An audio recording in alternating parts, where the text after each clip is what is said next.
I think that's one way that Browning the man was somewhat visionary in the sense of his business dealings. He wanted to sell guns, and he really, didn't have a huge sense of having to be exclusive to any one manufacturer.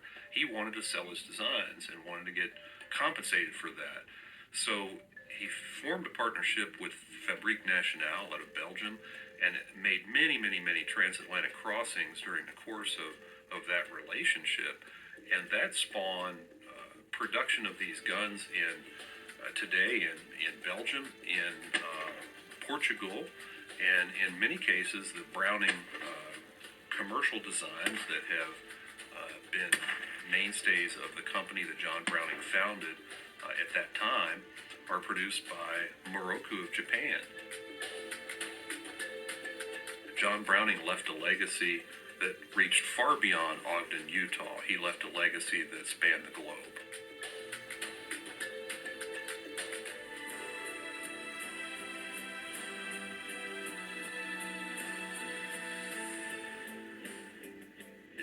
Difficult to say what was one of the most important designs.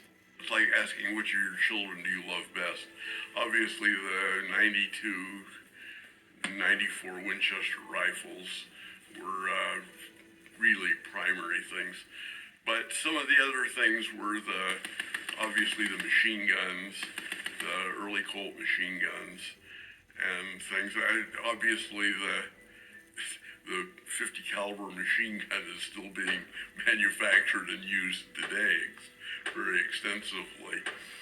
I had heard that one of the things that he felt he was most proud of was the Colt 1902 pistol that was the forerunner of the 1911 45 pistol.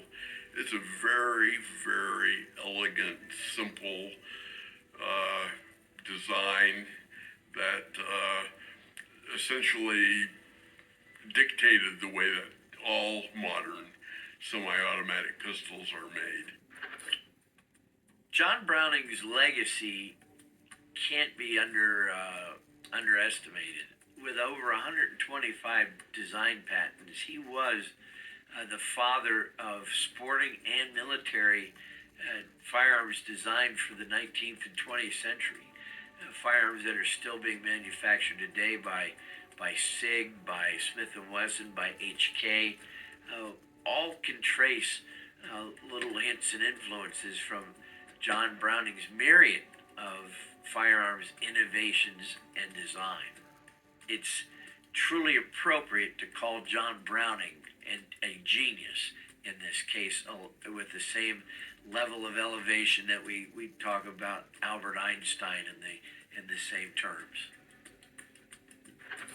Most people don't realize that when John Browning was here, he really didn't have a company per se. He was the engineer, the designer, and we really didn't form a company at the Browning Arms Company until after his death. Actually, it was about a year afterwards that the family kind of created an actual company around the name and started to brand Browning as a brand and as a company to build guns under that name. Everything prior to that had really been as design and innovative and engineering type capabilities. So that was around the 1927 or so era when they actually kind of formed a Browning Arms Company. One of the really cool pieces about our company is that we have kept John Browning's designs relevant in today's day and age, and some direct pieces of it still in the line. Obviously, the Superposer has turned into the Satori is a main piece of that. The revision of the A5 is back, different in design, but still an element of what that is. We also have products like the BA arm. Again, that was one of those that was a military grade, refined into a sporting arms. We still have today, so it's still the same principles of his design. A modification of the 1911 is part of our line today in the 22 and the 380 design. The SA-22, which was an exact build from John Browning, is still in line today is an automatic 22. We also still have the high power in the line, which was one of his last designs that he did from the pistol side of things.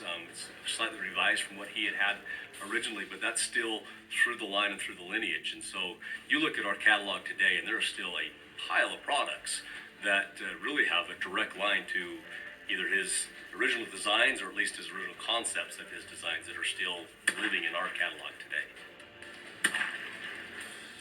One of the unique pieces that really makes Browning what it is today is bolt action rifles, which John Browning didn't have a huge legacy in, but today is a big piece of our puzzle. So when we introduced the A-Bolt back nearly 30 some odd years ago now, and now the X-Bolt, it's becoming a legacy product for the company as well. You know, it's easy for a company like us to rest upon our laurels. I mean, it's easy to rest upon tradition and history. Right now, that is not what our focus is. Today, our focus is really heavily on innovation and new and exciting products that are coming out that are in the works right now. And so it's very John M. Browning-esque right now, where new and innovative and out-of-the-box thought processes are flowing through here. And so I think you can see coming forward the next couple of years some pretty cool things coming out of Browning that are not just the standard old historic or traditional type look of